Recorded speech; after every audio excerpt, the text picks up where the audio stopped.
श्रीमद् भागवत महापुराण अष्टम स्कंध पहला अध्याय। इस अध्याय के अंतर्गत आज आप सुनेंगे मनवंतरों का वर्णन।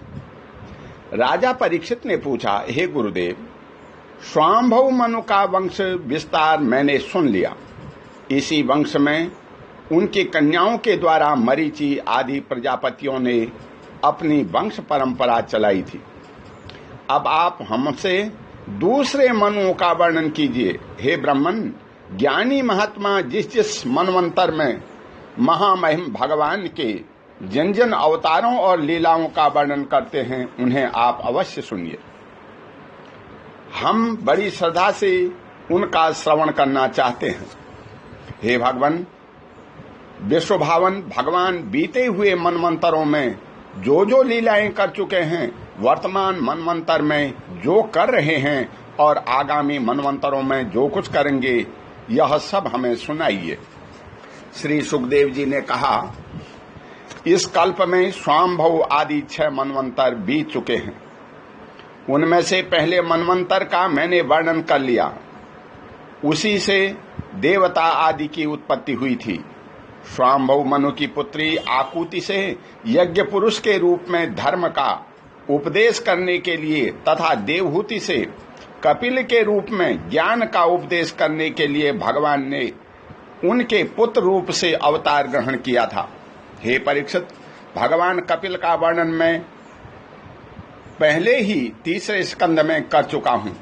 अब भगवान यज्ञ पुरुष ने आकुति के गर्भ से अवतार लेकर जो कुछ किया उसका वर्णन करता। हे परीक्षित, भगवान स्वांभव मनु ने समस्त कामनाओं और भोगों से विरक्त होकर के राज्य छोड़ दिया। वे अपनी पत्नी शत्रुपा के साथ तपस्या करने के लिए वन में चले गए।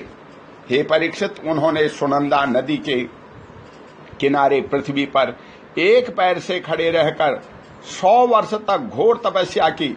तपस्या करते समय वे प्रतिदिन इस प्रकार भगवान की स्तुति करते थे।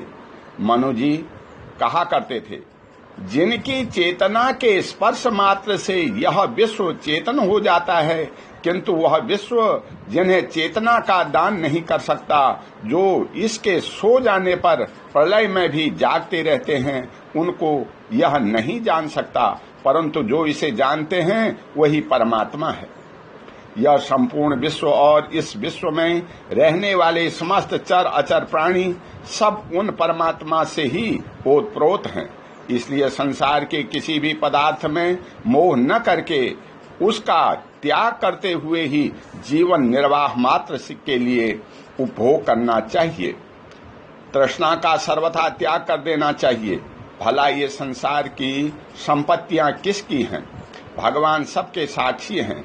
उन्हें बुद्धि वृत्तियां या नेत्र आदि इंद्रियां नहीं देख सकती, परंतु उनकी ज्ञान शक्ति अखंड है।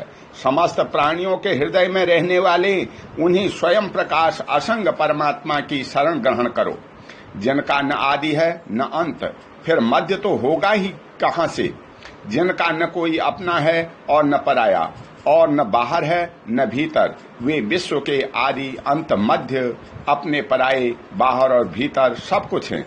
उन्हीं की सत्ता से विश्व की सत्ता है। वही अनंत वास्तविक सत्य पर ब्रह्म है। वही परमात्मा विश्व रूप है। उनके अनंत नाम हैं। वे सर्वशक्तिमान, सत्य, स्वयं प्रकाश, अजन्मा और पुराण पुरुष हैं। वे अपनी माया शक्ति के द्वारा ही विश्व सृष्टि के जन्म आदि को स्वीकार कर लेते हैं और अपनी विचार शक्ति के द्वारा उसका त्याग करके निष्क्रिय सत्य स्वरूप मात्र रहते हैं। इसी से ऋषि मुनि नैष्कर्म स्थिति अर्थात ब्रह्म से एकत्व प्राप्त करने के लिए पहले कर्मयोग का अनुष्ठान करते हैं। प्रायः कर्म करने वाला पुरुष ही अंत में निष्क्रिय होकर के कर्मों से छुट्टी पा लेता है। यूं तो सर्वशक्तिमान भगवान भी कर्म करते हैं, परंतु वे आत्म लाभ से पूर्ण काम होने के कारण उन कर्मों में आसक्त नहीं होते। अतः उन्हीं का अनुसरण करके अनासक्त रहकर कर्म करने वाले भी कर्म बंधन से मुक्त ही रहते हैं। भगवान ज्ञान स्वरूप हैं, इसलिए उनमें अहंकार का लेश भी नहीं है। वे सर्वतः परिपूर्ण हैं, इसीलिए उन्हें किसी वस्तु की कामना नहीं है। वे बिना किसी के प्रेरणा के स्वच्छंद रूप से ही कर्म करते हैं। वे अपनी ही बनाई हुई मर्यादा में स्थित रह करके अपने कर्मों के द्वारा मनुष्यों को शिक्षा देते हैं। वे ही समस्त धर्मों के प्रवर्तक और उनके जीवन दाता हैं। मैं उन्हीं प्रभु की शरण में हूँ। श्री सुखदेव जी कहते हैं, हे परीक्षित, एक बार स्वाम्भव मनु एकाग्र चित्त से इस मंत्रमय उपनिषद स्वरूप सुतिति का पाठ कर रहे थे। उन्हें नींद में अचेत होकर के बड़बड़ाते जान भूखे असुर और राक्षस खा डालने के लिए उन पर टूट पड़े। यह देखकर अंतर्यामी भगवान यज्ञ पुरुष अपने पुत्र याम नामक देवताओं के साथ वहां आए। उन्होंने उन खा डालने के निश्चय से आए हुए असुरों का संहार कर डाला और फिर वे इंद्र के पद पर प्रतिष्ठित होकर के स्वर्ग का शासन करने लगे। हे परीक्षित, दूसरे मनु हुए स्वारोचिस। वे अग्नि के पुत्र थे। उनके पुत्रों के नाम थे द्युमान, सुषेण और रोचिस्मान आदि। उस मनवंतर में इंद्र का नाम था रोचन। प्रधान देवगण थे तुरिस आदि, ऊर्ध स्तंभ आदि वेदवादी गण सप्तर्षि थे। उन मनमंत्रों से वेदशिरा नाम के ऋषि की पत्नी तृषिता थी। उनके गर्भ से भगवान ने अवतार ग्रहण किया और विभु नाम से प्रसिद्ध हुए। वे आजीवन नैमित्तिक ब्रह्मचारी रहे। उन्हीं के आचरण से शिक्षा ग्रहण करके 88,000 व्रतनिष्ठ ऋषियों ने भी ब्रह्मचर्य व्रत का पालन किया। तीसरे मनु थे उत्तम। वे प्रियव्रत के पुत्र थे। उनके पुत्र के नाम थे पवन, संजय, यज्ञहोत्र आदि। उस मनवंतर में वशिष्ठ जी के प्रमद आदि 7 पुत्र सप्तर्षि थे। सत्य, देवसुत और भद्र नामक देवताओं के प्रधान गण थे और इंद्र का नाम था सत्यजित। उस समय धर्म की पत्नी सुनीता के गर्भ से पुरुषोत्तम भगवान ने सत्यसेन के नाम से अवतार ग्रहण किया था। उनके साथ सत्यव्रत नाम के देवगण भी थे। उस समय वे इंद्र सत्यजित के सखा बन करके भगवान ने असत्यपरायण, दुखशील और दुष्ट यक्षों, राक्षसों और जीवद्रोही भूतगणों का संहार किया। चौथे मनु का नाम था तामस। वे तीसरे मनु उत्तम के सगे भाई थे। उनके पृथु, ख्याति, नर, केतु इत्यादि 10 पुत्र थे। सत्यक, हरि और वीर नामक देवताओं के प्रधान गण थे। इंद्र का नाम था त्रिशिक। उस मनवंतर में ज्योतिधाम आदि सप्तर्षि थे।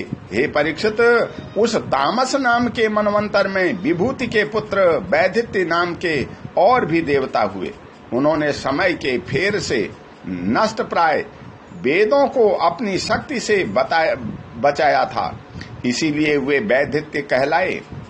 इस मनवंतर में हरि मेधा ऋषि की पत्नी हरिणी के गर्भ से हरि के रूप में भगवान ने अवतार ग्रहण किया। इसी अवतार में उन्होंने ग्राह से गजेंद्र की रक्षा की थी। राजा परीक्षित ने कहा, हे मुनियर, हम आपसे यह सुनना चाहते हैं कि भगवान ने गजेंद्र को ग्रास के फंदे से कैसे छुड़ाया था। सब कथाओं में वही कथा परम पुण्यमय, प्रशंसनीय, मंगलकारी और शुभ है, जिसमें महात्माओं के द्वारा गान किए हुए भगवान श्री हरि के पवित्र यश का वर्णन रहता है। सूत जी कहते हैं, शौनकादि ऋषियों, राजा परीक्षित आमरण अनशन करके कथा सुनने के लिए ही बैठे हुए थे। उन्होंने जब श्री सुखदेव जी महाराज को इस प्रकार कथा कहने के लिए प्रेरित किया, तब वे बड़े आनंदित हुए और प्रेम से परीक्षित का अभिनंदन करके मुनियों की भरी सभा में कहने लगे, ओम शांति। बोल श्री कृष्ण भगवान की जय।